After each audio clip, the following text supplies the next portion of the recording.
जो भी हमारे पास हायर ऑर्डर की डिफरेंशियल इक्वेशन, देखिए क्या चैप्टर चल रहा है, ध्यान रखिए, हायर ऑर्डर की डिफरेंशियल इक्वेशन चल रही है, हायर ऑर्डर, और साथ ही साथ लीनियर हैं और कांस्टेंट कोफिशिएंट्स हैं। ये चैप्टर के अंदर की चीज़ें हैं। जो चैप्टर में जिस तरह की इक्वेशंस हैं, लीनियर इक्वेशंस हैं, हायर ऑर्डर है मतलब d2/d2 d3/d3 ये सब मिलेगा आपको, और कांस्टेंट कोफिशिएंट्स मिलेंगे, मतलब dy/dx d2/d2 के साथ अगर कोई कोफिशिएंट्स में है तो वो आपके कांस्टेंट ही होंगे, नंबर्स होंगे, रियल नंबर्स वगैरह।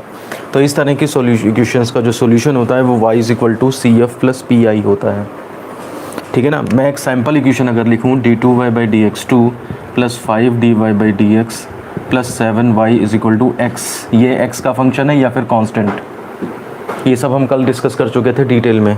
तो मैं ये बताना चाहता हूँ कि जो हमारा सॉल्यूशन होता है इक्वेशन का, इस इक्वेशन का ये अगर सॉल्यूशन है तो इसका जो कॉम्प्लीमेंट्री फंक्शन वाला पार्ट है वो इसके LHS से निकलता है, LHS से ये निकलता है। कॉम्प्लीमेंट्री फंक्शन निकालने में इसका राइट साइड वाले का कोई रोल नहीं है, तो लेफ़्ट साइड से आपका कॉम्प्लीमेंट्री फंक्शन मिलेगा, ठीक है ना। पर्टिकुलर इंटीग्रल के लिए आपको इसकी भी ज़रूरत पड़ेगी और इसकी भी ज़रूरत पड़ेगी। ध्यान दीजिए, कॉम्प्लीमेंट्री फंक्शन केवल आपका लेफ़्ट साइड से निकलता है और पर्टिकुलर इंटीग्रल आपका लेफ़्ट और राइट दोनों हिस्सों से निकलता है, उसके लिए दोनों की ज़रूरत पड़ती है। अब यहाँ पे मैं ये भी बता दूँ आपको कि अगर सपोज़ करिए हमारे पास इक्वेशन ऐसी हो जाए d2y/dx2 + 5dy/dx + 7y = 0, x की जगह 0 कर दिया, तो हमने कल ये भी पढ़ा था, इसका नया नाम हो जाता है, ये सारी चीज़ें तो लगी रहेंगी, linear higher order differential equation with constant coefficients, लेकिन साथ में इसमें क्या लग जाएगा, ये होमोजीनियस भी है, ये आपकी नॉन होमोजीनियस है। कोई भी डिफरेंशियल इक्वेशन हायर ऑर्डर की अगर देखें हम, लीनियर होनी चाहिए, विद कांस्टेंट कोफिशिएंट्स होनी चाहिए। अगर उसके राइट साइड में कुछ कांस्टेंट एक्स का फंक्शन या कांस्टेंट लगा है तो वो नॉन होमोजीनियस की कैटेगरी में जाती है, और अगर राइट साइड में 0 कर दें तो वो होमोजीनियस कैटेगरी में जाती है।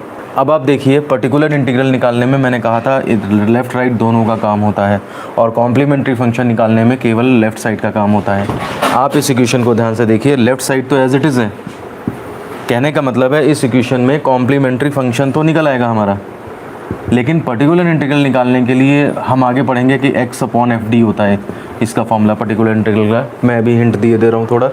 तो जब आप x की वैल्यू यहाँ पे 0 डालोगे तो यहाँ पे इस केस में पर्टिकुलर इंटीग्रल क्या निकलेगा, पर्टिकुलर इंटीग्रल 0 निकलेगा।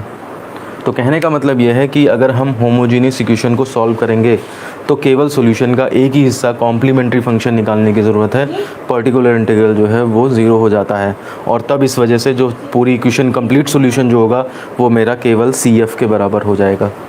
लेकिन अगर नॉन होमोजीनियस रिलेशन है, नॉन होमोजीनियस डिफरेंशियल इक्वेशन है, तो उस केस में लेफ़्ट साइड से तो आपका CF निकलेगा, राइट और लेफ़्ट मिला के यहाँ से आपका PI निकलेगा, और तब आपके दोनों सॉल्यूशन मिला करके टोटल करके तब ये आपका जो है वो कंप्लीट सॉल्यूशन कहा जाएगा, ठीक है। होमोजीनियस में राइट साइड में कुछ नहीं है, तो इसलिए केवल कॉम्प्लीमेंट्री फंक्शन निकाल के मेरा सॉल्यूशन आ जाएगा, लेकिन पर्टिकुलर नहीं निकलेगा। लेकिन नॉन होमोजीनियस रिलेशन है तो उस केस में मुझे x/fd की हेल्प से पर्टिकुलर इंटीग्रल निकालना पड़ेगा, लेफ़्ट साइड की हेल्प से कॉम्प्लीमेंट्री फंक्शन निकालना पड़ेगा, और दोनों का टोटल करके तब सम आएगा, तब सॉल्यूशन आएगा। ये चीज़ें दिमाग में भरी है अपने पहले, तो इन बातों को थोड़ा सा हम नोट में लिख लेते हैं। डालिए हेडिंग नोट फर्स्ट। यदि समीकरण में x = 0 अर्थात समीकरण समघाती है तब PI = 0, hence y = CF + PI होता है। y को इम्प्लाइज दैट y = केवल CF आ जाएगा +0, और CF की वैल्यू जो है वो PI की 0 है, तो y = CF, यही जो है वो will be complete solution. PI की वैल्यू 0 डाल दी और y = CF जो है वो हमारा कंप्लीट सॉल्यूशन हो जाएगा। नोट नंबर सेकंड लिखिए, कॉम्प्लीमेंट्री फंक्शन में आपके कांस्टेंट्स आएंगे, वही कांस्टेंट जिनको आर्बिट्रेरी कांस्टेंट कहा जाता है, स्वेच्छचर जिन्हें स्वेच्छ अचर कहते हैं। जैसे डिफरेंशियल इक्वेशन के पहले चैप्टर में जाइएगा, जहाँ पर जैसे सर्कल की इक्वेशन है x² + y² = a², और इसकी डिफरेंशियल इक्वेशन बनानी है मान लिया आपको, तो वो कांस्टेंट्स जो नहीं थे वो a वगैरह ये कांस्टेंट्स गायब कर दिए जाते हैं, मतलब सॉल्यूशन में कांस्टेंट आते हैं वैसे वो गायब कर दिए जाते हैं। कोई भी डिफरेंशियल इक्वेशन सॉल्व करते हैं तो उसके अंदर कांस्टेंट लगाते हैं, कांस्टेंट ऑफ इंटीग्रेशन लगाते हैं या कुछ भी लगाते हैं, ठीक है ना। तो ये कांस्टेंट ऑफ इंटीग्रेशन आपके सब CF में आते हैं, CF के अंडर में जो है आर्बिट्रेरी कांस्टेंट्स आते हैं। और ये आर्बिट्रेरी कांस्टेंट्स जो है कितने आएंगे, इनका number of arbitrary constants, arbitrary constants ये डिसाइड होता है कि आपका ऑर्डर क्या है इक्वेशन का। ऑर्डर मतलब अगर आपकी इक्वेशन में d3y/dx3 तक के टर्म हैं तो आपके constant number of arbitrary constant 3 आएंगे। d4 तक अगर इक्वेशन गई है तो आर्बिट्रेरी कांस्टेंट्स आपके 4 आएंगे। देखिए सब कुछ अभी समझ में नहीं आएगा, अगर मैं कुछ बोल भी रहा हूँ हो सकता है समझ में आ भी रहा हो, लेकिन जब आप उसे जो है वो क्या बोलते हैं दिमाग में बिल्कुल एकदम जैसे नहीं कहते विहंगम दृष्टि डालना, ओवरऑल सम अप करोगे तो अभी कुछ नहीं समझ में आएगा आपको। लेकिन जब हम इसके आगे बढ़ेंगे और धीरे धीरे क्वेश्चंस में घुसेंगे, मेथड्स में घुसेंगे, तब धीरे धीरे आपको ये बातें पुरानी वाली क्लियर होंगी। तो इसलिए जब हम आगे बढ़ जाएं, जब हम एक्सरसाइज में पहुंच जाएं या आगे पहुंच जाएं, तो आप एक बार पीछे से रिवाइज़ ज़रूर कर लीजिएगा। तो जब हम आगे बढ़ जाएं तो आप पूरा पीछे चाहे अपने नोट्स रिवाइज़ कर लीजिएगा, चाहे दोबारा ये वीडियो देख लीजिएगा, तब आपको ये चीज़ें सब समझ में आएंगी कि ये क्या बताया जा रहा था। अभी टुकड़ों में तो समझ में आ जाएगा, लेकिन आप उसको कनेक्ट नहीं कर पाएंगे आपस में। लिख लीजिए, पूरक फलन में स्वेच्छ अचरों की संख्या अवकल समीकरण के क्रम के बराबर होती है और पर्टिकुलर इंटीग्रल में कोई कांस्टेंट नहीं होता। लिख लीजिए, जबकि विशेष समाकलन स्वेच्छ अचरों से मुक्त होता है। अब हेडिंग डाल दीजिए, method to find complementary function. Complementary function कैसे निकालते हैं, बहुत ध्यान से देखने की ज़रूरत है। मान लेते हैं, let the given equation be dny/dxn plus a1 dny/dxn n-1 plus a2 dn-2y/dxn-2 plus so on plus any is equal to x। ये इक्वेशन है। इसको अगर हम शॉर्ट वे में लिखने, हमें कल डिफरेंशियल ऑपरेटर पढ़ा था, तो डिफरेंशियल ऑपरेटर अगर लगा दें तो dny plus a1 dn-1y plus a2 dn-2y plus so on plus any is equal to x। ये इक्वेशन नंबर फर्स्ट हो गई। मैंने कुछ नहीं किया, मैंने केवल डिफरेंशियल ऑपरेटर यूज़ किया है और इक्वेशन मेरी देखने में थोड़ा सा सिंपल लगने लगी है। अब अगर मुझे CF चाहिए, हमें CF चाहिए ना कॉम्प्लीमेंट्री फंक्शन, तो हमने तो बताया था कॉम्प्लीमेंट्री फंक्शन केवल लेफ़्ट साइड से निकलता है, राइट की ज़रूरत नहीं होती है।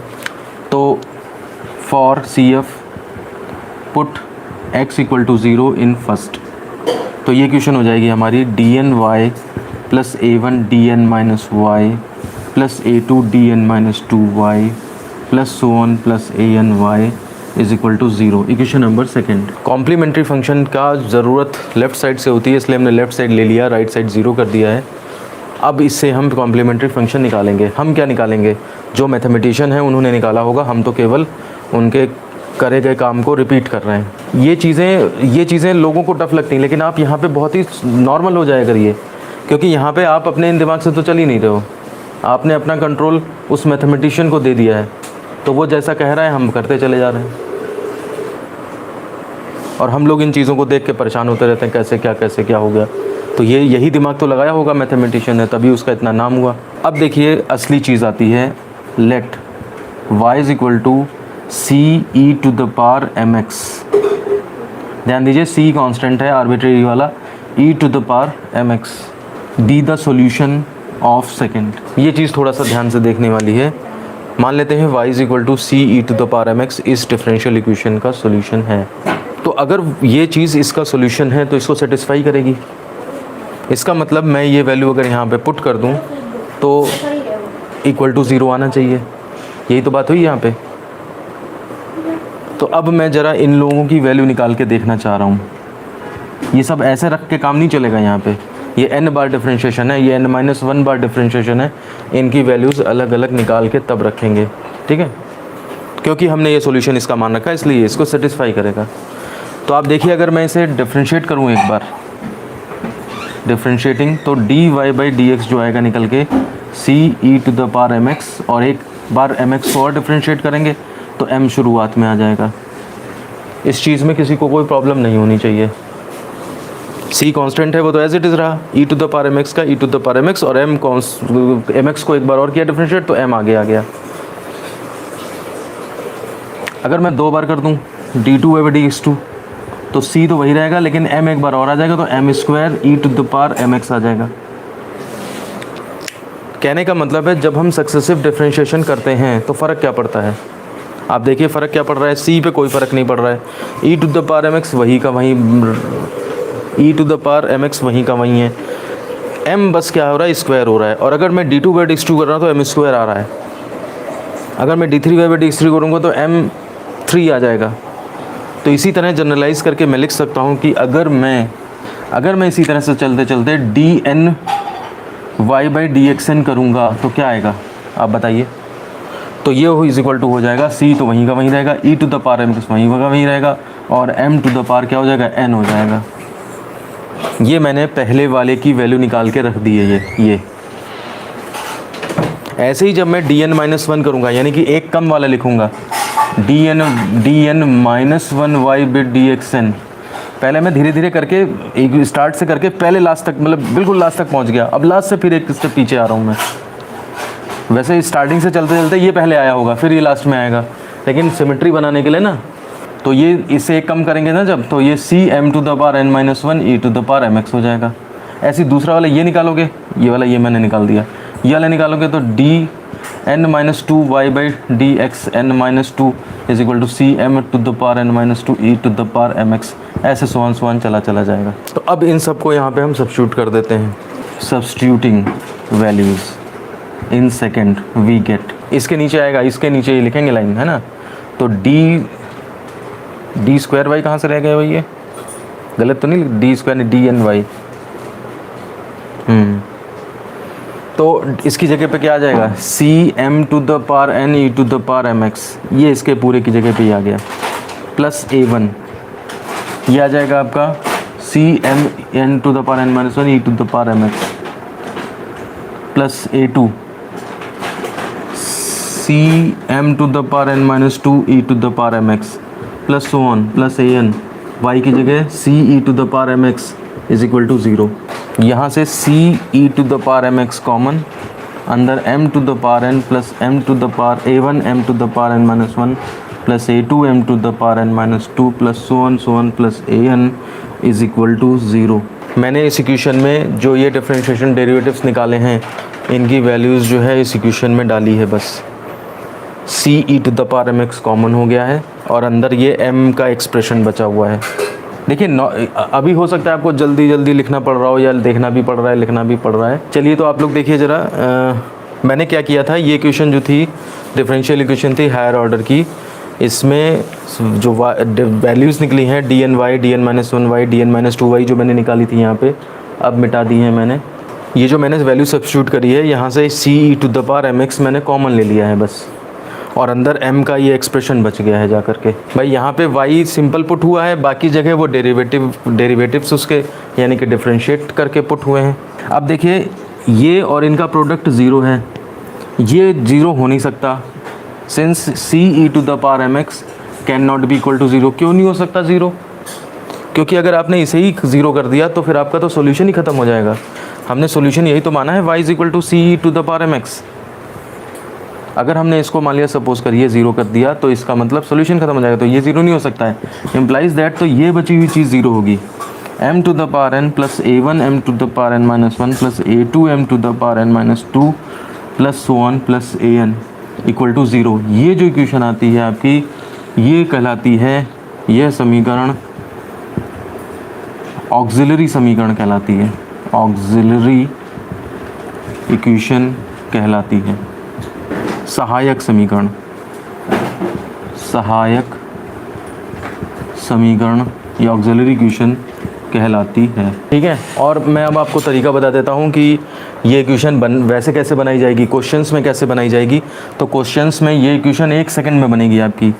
कैसे, ज़रा देखिए, जो भी इक्वेशन दी है आपकी, ये वाली जैसे इक्वेशन दी थी, तो आप क्या करोगे, y को एक किनारे कर दोगे पहले, dn plus a1 dn-1 plus a2 dn-2 plus so on plus an into y equal to 0। ये जो एक्सप्रेशन है ये आपका एफ डी है, इसी को तो एफ डी कल कहा था हमने। तो आपके यहाँ क्या करना है, वाई किनारे लेना है और फिर क्या करना है, सिंपली डी को एम से रिप्लेस कर देना है। डी को एम से रिप्लेस करेंगे तो क्या आ जाएगा, देखिए m to the power n इससे आया, a one m to the power n minus one इससे आया, a two m to the power n minus two इससे आया, और ए एन तो ए एन रहा ही। कहने का मतलब है ऑक्सिलरी इक्वेशन हमने आज तो बना के दिखा दी आपको, लेकिन आगे से कभी भी नहीं बनानी है आपने। जो ये प्रोसीजर था, आगे आप सिंपली ऐसे रट लोगे कि जो भी आपका एफ डी का एक्सप्रेशन है, उस एफ डी के एक्सप्रेशन में डी की जगह एम रिप्लेस करने से सीधे आपकी ऑक्सिलरी इक्वेशन आ जाती है। मैं एग्जांपल और बताता हूँ आपको, ठीक है। ये थोड़ा एन वेन वाला है इसलिए आपको और दिक्कत होती है। मैं ये बता रहा हूँ, जैसे इक्वेशन है हमारी d square plus 2d plus 3y is equal to 0, ये इक्वेशन है।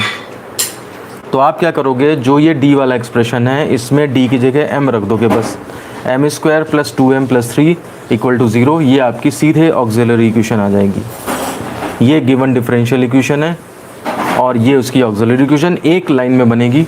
आप y को किनारे कर लो, d एक तरफ, मतलब d एक साथ कर लो, y को किनारे भेज दो और फिर d को m से रिप्लेस कर दो, आपकी ऑक्सिलरी इक्वेशन तैयार हो जाएगी।